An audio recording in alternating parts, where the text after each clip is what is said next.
எழில் சுடர் சீரியல் நாளைக்கு ஒரு அட்டகாசமான அதிரடியான எபிசோடு வந்திருக்குன்னே சொல்லலாம். சுடர் வந்து ஃபாரின் போகிறத வந்து தடுத்து நிப்பாட்டுறாங்க குட்டீஸ் எல்லாரும்.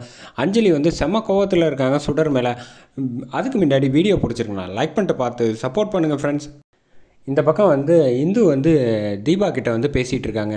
எனக்கு இந்த சுடர் வந்து ஃபாரின் போகிறது வந்து ரொம்ப மனசு கஷ்டமாக இங்கே இருக்குது அப்படின்னோடனே, ஏன் இப்படி சொல்கிறீங்க? ஆமாம், அவள் குழந்தைங்க கூட வந்து நல்லா அட்டாச்மெண்ட்டாக பார்த்துக்கிறா. அவளும் போயிட்டான்னா குழந்தைங்க எல்லோரும் வந்து ஏங்கிடுவாங்கல்ல, அதுக்காக தான் சொல்கிறேன் அப்படின்னோடனே, ஆயுஸ் 100 பாருங்கள் சுடர் வந்துட்டுருக்கா, அவகிட்ட நீங்களே சொல்லுங்கள் அப்படின்னோடனே சுடர் வந்துடுறாங்க. இந்துக்கிட்ட வந்து பேசுகிறாங்க. ஆமாம், என்னை பற்றி என்ன பேசிக்கிட்டு இருக்கீங்க 2 பேரும் அப்படின்னோடனே, குழந்தைங்க எல்லாம் உன்னை வந்து ரொம்ப மிஸ் பண்ணுவாங்கல்ல, நீ மாட்டுக்கு ஃபாரின் போகிறேன்னு சொல்கிறியே அப்படின்னோடனே, அதுக்கு என்ன பண்ண முடியும்? அது சின்ன வயசுலேருந்து என்னோடய ஆசை வந்து வெளிநாட்டுக்கு போய் வந்து நல்லா சம்பாரித்து அப்பா அம்மா கூட வந்து இருக்கணும் அப்படின்னு. இப்போ வந்து இத்தனை வருஷம் கனவு வந்து இப்போ நடக்க போகும்போது இப்படி போகக்கூடாதுன்னு எப்படி அப்படின்னு கேட்டோன்னே, உன்னை போவேணான்னு சொல்ல, ஆனால் குழந்தைங்கள பற்றி பாசம் எவ்வளோ உன் மேலே வச்சுருக்காங்கன்னு உனக்கு தெரியும்ல. எனக்கும் தான் கஷ்டமாக இருக்குது குழந்தைங்கள விட்டு பிரிய. பட் என்ன பண்ணுறது, பசங்க குட்டீஸ் எல்லாம் வந்து கொஞ்சம் நாளடைவில் கொஞ்சம் கொஞ்சம் நாளில் மறந்துடுவாங்க என்ன அப்படின்னோடனே, இந்து வந்து சொல்கிறாங்க, உன்னை வந்து வாழ்க்கையில் வந்து கடைசி வரைக்கும் மறக்கவே மாட்டாங்க, அது உனக்கு நல்லாவே தெரியும். அப்படி தெரிஞ்சிருந்தும் நீ வந்து போகலான்னு நினைக்கிறத ஒரு தடவை யோசிச்சு பாரு அப்படின்னு சொன்னோன்னே, நான் யோசிக்கிறதுக்கு ஒன்றும் இல்லை, இதில் நான் கண்டிப்பாக போய் தான் ஆகணும் அப்படின்னு சொல்லிட்டு இந்த பக்கம் இந்துக்கிட்ட சொல்லிவிட்டு இந்த பக்கம் வந்துடுறாங்க வீட்டுக்கு.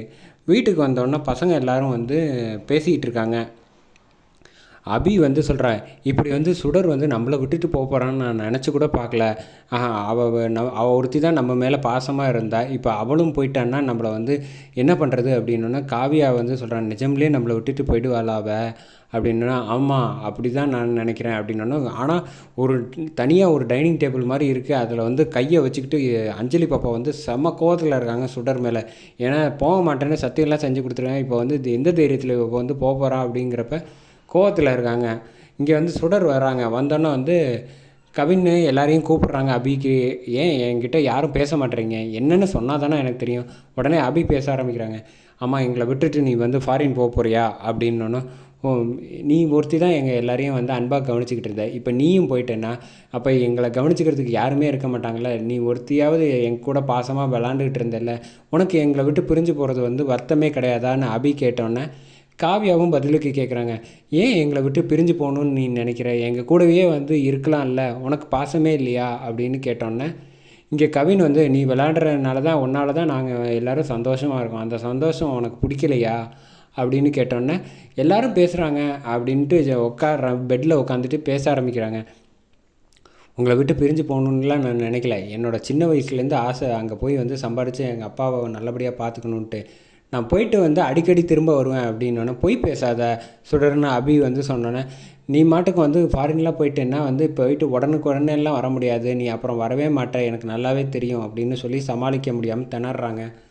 இந்த பக்கம் வந்து பசங்க எல்லாரும் பேசிட்டாங்க. நீ மட்டும் அஞ்சலி ஏன் என்கிட்ட பேச மாட்டேறீங்கன்னு அஞ்சலி பாப்பா கிட்ட வந்து முட்டி போட்டு உட்காந்து கன்னத்தை இப்படி பிடிச்சி கொஞ்சுறாங்க.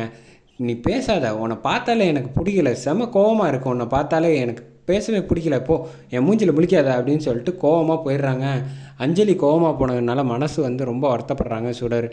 உடனே வந்து அப்போ அடுத்தது கீழே பார்த்தா மனோகரிக்கு பார்த்து வச்சுருந்த மாப்பிள்ளையோட அவங்க மனோகரி அப்பா வந்துடுறாங்க. வந்தோடனே வந்து ஒரு சூப்பரான மீட்டப் வச்சுக்கலாம், அவள் வந்து பேசவே மாட்டேங்கிற, ரொம்ப வெக்கப்படுறா போல் மனோகரி, எனக்கு ரொம்ப பிடிச்சிருக்கு அப்படின்னோடனே சுடர் வந்து ஐடியா கொடுக்குறாங்க. அவங்க 2 பேரும் வந்து தனியாக பேசுகிறதுக்கு ஒரு வாய்ப்பு கொடுக்கணும்ல, நம்ம எல்லோரும் முன்னாடி பேசினா எப்படி சரியாக வரணும்னு உடனே வந்து சூப்பராக ஐடியா, ரெஸ்டாரண்ட்டுக்கு அழைச்சிட்டு போகிறேன் அப்படின்னு சொல்லிட்டு வாங்க போகலாம் அப்படின்னு அழைச்சிட்டு போகிறாங்க. அப்போ வந்து கரெக்டாக பாட்டி வந்து நீயும் போயிட்டு வாமா அவங்க கூட அப்படின்னோடனே சரின்ட்டு வந்து ஆப்போசிட் டேபிளில் வந்து பக்கத்தில் உட்காந்துக்கிறாங்க. சுடர்கிட்ட வந்து நீ வந்து ஃபாரின் போயே ஆகணுமா, உனக்கும் எனக்கும் வந்து நிறைய சண்டைகள்லாம் நடந்திருக்கு, ஆனால் பசங்கக்கிட்ட வந்து நீ ரொம்ப அன்பாக ஆசமாக வந்து அவங்கள வந்து மோட்டிவேட் பண்ணி நிறைய ஜெயிக்க வச்சுருக்க. அது மட்டும் இல்லாமல் அவங்க உன்னை விட்டு பிரிஞ்சு நீ போனேன்னு வச்சுக்கோங்க ரொம்ப வருத்தப்படுவாங்கன்னு எழில் வந்து நீ போகாமல் இங்கேயே இருந்துறேன் அப்படின்னு கேட்டோன்னே, சாரி சார் தப்பான்னு வச்சுக்காதீங்க, என்னோடய சின்ன வயசுலேருந்து ஆசை, அந்த ஆசையை வந்து நிறைவேறப்ப வந்து விட்டு கொடுக்க எனக்கு மனசு இல்லை, பசங்க போக போக மறந்துடுவாங்க என்ன அப்படின்னு சொல்லி பார்க்குறாங்க. அதெல்லாம் முடியாது, மறக்க மாட்டாங்க, நீ நினைக்கிற மாதிரி கிடையாது அப்படின்னு எழிலும் சொன்னோன்னே, சரி நான் உங்களுக்கு ட்ரீட் கொடுக்குறேன் அப்படின்னு சொல்லி பரோட்டா வாங்குறாங்க.